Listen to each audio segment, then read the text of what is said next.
Am I the asshole for excluding kids from coming to my daughter's birthday? I, 38F, have a daughter, 8F, who is a shy, bookish introvert.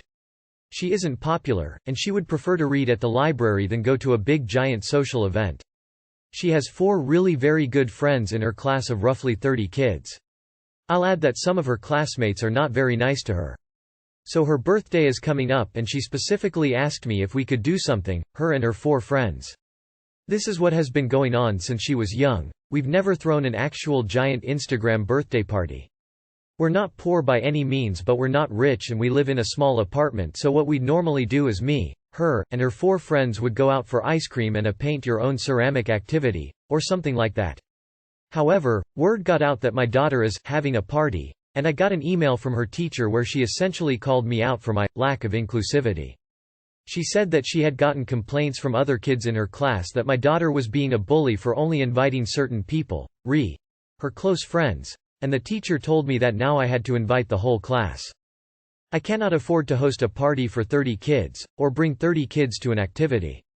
I also was afraid of my daughter getting bullied at her own party and wanted this to be a safe space for her. So I politely told the teacher this and explained that it wasn't even a party but a get-together for her closest friends. Now I'm getting loads of angry emails from parents of kids who weren't invited asking me why not and pressuring me to invite their kids. One even accused me of being discriminatory against their son because he has asthma. I've had 10 angry emails and I'm starting to think maybe I should invite all the kids in the spirit of inclusivity and have it in a park or something. Am I the asshole? Edit. Thank you all for your wonderful comments.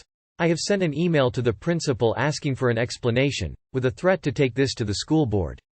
I will not give in and I'm going to make sure my daughter and her friends have the lovely day they deserve, in peace and alone. Not the asshole. If you invited 28 kids out of that class, you would be excluding 2 children. But 4 friends is totally fine.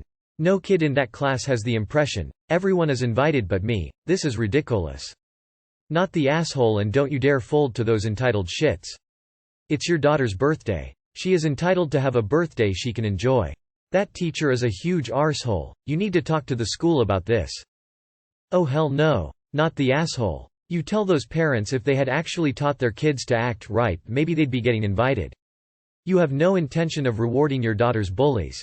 Thank you for all of your lovely comments and support. I will stick to the original plan I had for my daughter's birthday. If the teacher complains again, I will talk to the school about it, as everyone recommended. Am I the asshole for giving one daughter more inheritance? My husband and I have 2 daughters. Let's call them Emma, 32F, and Sam, 29F. My husband died of a stroke 2 years ago and he left everything to me. I'm rewriting my will as well in case something happens to me. Originally everything was split 50-50 between the girls, but now I'm splitting about 80-20ths in favor of Emma. Emma has ADHD and isn't doing great in life. In those days everyone just assumed she was lazy and she didn't get the help children today get until she was in her teens. She just managed to finish high school and is working at a retail store as a stalker. It's backbreaking and she doesn't have much in the way of savings or anything. Her car was her father's when he passed. Sam works in tech as a project manager and her husband is a doctor. They live in $1 million house and has 2 kids. I'm not worried about Sam, she's always been very capable and excelled at everything. She was always the overachiever and I don't think she needs help financially. Her and her husband probably take home $500,000 after taxes a year. I want Emma to inherit the house and car when I pass. I think it will be good for her because she can live in it or sell it and buy another one. Sam will be fine and her husband have several houses and a summer home. But Sam is angry with me because I've made it clear that Emma gets most of our belongings. The bank savings and stocks will go to Sam, but if I live to 80s she won't have too much, probably 20–30% of what the house is worth. But I think it's fair because she is doing much better. Sam called me to yell at me saying I'm favoring Emma. I reminded her of how much worse off Emma is than her, but she said since they were both my daughters she should get things 50-50 or it's favoritism. She reminded me that growing up we always spent more on Emma than her. But that's because she was at the top of her class while Emma was failing. I put Emma in extra tutoring and the like because she needed it more. She said I should will half of the inheritance to her children for college funds, but I reminded her she makes more and can save for them. I told her it's not about me favoring Emma over her, but Emma is worse off and she will be fine, which resulted in her hanging up and refusing to come over for Christmas. Might be better to put Emma's in a trust than give it to her outright. It's your estate to do with what you want, but don't assume that just because 2 adult daughters are at one place in life now, they won't be in a different position later. Also, will one daughter be an executor? Have power of attorney? Be involved in future elder care? If so, does your split of assets align with which daughter you'd want in those roles? Slight, you are the asshole. I'm on the side that it should be fair regardless their personal achievements. Both can inherit the house with the stipulation that Emma be allowed to continue to live there, but if the house is sold it is split between the two. In our situation, the attorney drew up a Coat Nancy agreement. You should check into it. Am I the asshole for bothering a woman at home? My son, 4, had a sleepover last night with a friend. This friend's parents were doing my wife and I a huge favor, because my wife's father had surgery yesterday, and we needed to be there and didn't get home until after midnight. So yes, this story begins with us already in debt to them. Anyway, at naptime today my son started freaking out because he couldn't find Sleepy Dumbo, his stuffed animal, and he cannot sleep without Sleepy Dumbo. I remembered that when I picked him up I didn't see Sleepy Dumbo. So I text the mom and dad of the friend. I get no response. My wife is a wreck, so I'm not bothering her with this, but my son is freaking out. So I tell him we will get in the car and go get Sleepy Dumbo, and he slightly calmed down. So we drive over and I try to call them both on the way. When we get there, I knock, and we wait a bit with no answer. At this point my son starts freaking out more because he is afraid something happened to Sleepy Dumbo. I try to reassure him, but he starts crying. I knock again, and the wife of the couple answers. She says she is working and asks what I want. I explain about Sleepy Dumbo. She again says she is working, and she says she doesn't have time to look for Dumbo and tells us to come back later. My son starts freaking out more. I ask if we can look. She says she needs to focus. I promise to be fast. She lets me in. We get to his friend's room. Sleepy Dumbo is on the bed. My son gets him, and I hustle us out. I thank the mom, but she is glaring at me. On the way home he hugs Sleepy Dumbo the whole time. I remind him to be more careful with Sleepy Dumbo in the future, and at home naptime commences peacefully. About an hour ago my wife and I both got this text. I'm going to copy-paste it. Me, and, my wife. I really don't appreciate the way, me, barged into my house earlier today while I was working. I know you both have a lot going on right now, but the world doesn't revolve around you. Her husband, and I agreed to do you a favor, but that doesn't mean you get to just walk all over us. In the future if you call and we don't answer, that means it isn't a good time to come over. I felt very embarrassed and guilty after reading that. My wife, however, is furious. She called the wife of the other couple some indelicate names. I am really grateful to them for agreeing to babysit for us, and I accept that I am to blame for forgetting Sleepy Dumbo the first time. I don't know if asking to come in and get him is quite as big a deal as she's making it out though, and my wife is pissed. I don't know how much of that is misplaced fear for her dad though. Am I an asshole, or was this just an unfortunate situation? If someone doesn't answer calls, you show up anyway and they politely explain it's not a good time, it's really rude to insist. You are the asshole. You are the asshole for just showing up. I know your son needed his toy, but sometimes you have to teach your kid that you don't always get what you want right away and have to learn to be patient. She clearly was in the middle of something work-wise and didn't want to be disturbed. Gentle and kindly, you are the asshole. She told you to come back later and you didn't accept that answer.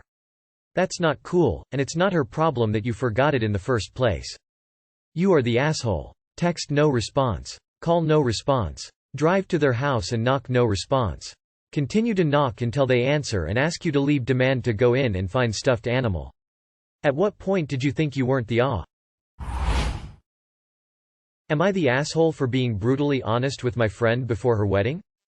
My best friend for the last 10 years is getting married in a few weeks. This past weekend was her bachelorette party. She got quite wasted, but I don't drink a lot so I played it safer and stayed pretty coherent. At one point she was in the bathroom vomiting and crying and looking through pictures of her ex on Instagram. All the other girls were comforting her and talking about what a piece of shit he is, etc. The next maybe hour turned into fixation on her ex, how they should have been the ones married, etc. Her ex recently had a baby with his new wife, so I understand it may have opened old wounds, but they split up 5 years ago. I am also one of the few people who actually know why they split up, and all I can say is it was definitely her fault. After the hour I tried to get us all out of the bathroom and continue the night. The next morning things seemed fine, but then my friend was going through her phone and saw she had called her ex 10+ times. She freaked out, but the calls were all so short we assume he didn't pick up. I told her she needed to delete his number from her phone and move on because it wasn't fair to the guy she is marrying if she continues to be hung up on her ex. Everyone got really upset with me for being insensitive, and I was made to feel like it was my fault for letting her call him. Eventually my friend asked me to go home early. I learned from one of the other bridesmaids that they spent the rest of the morning bashing me in addition to ex. I was told part of a bachelorette party is getting closure with old relationships, and my judgmental attitude ruined it for the bride-to-be. I talked to my sister about it and she said while my friend was being ridiculous that it's my job to put aside my feelings for the bride as Mo. We are all in our 30s though, and this seems very odd to me. Am I the asshole? Update. Wow. So many comments. I'm at work right now but trying to read as many as possible. I didn't expect to get as many responses. Thank you for all the judgment. I just want to put this here as a lot of people keep saying I should tell her fiancé.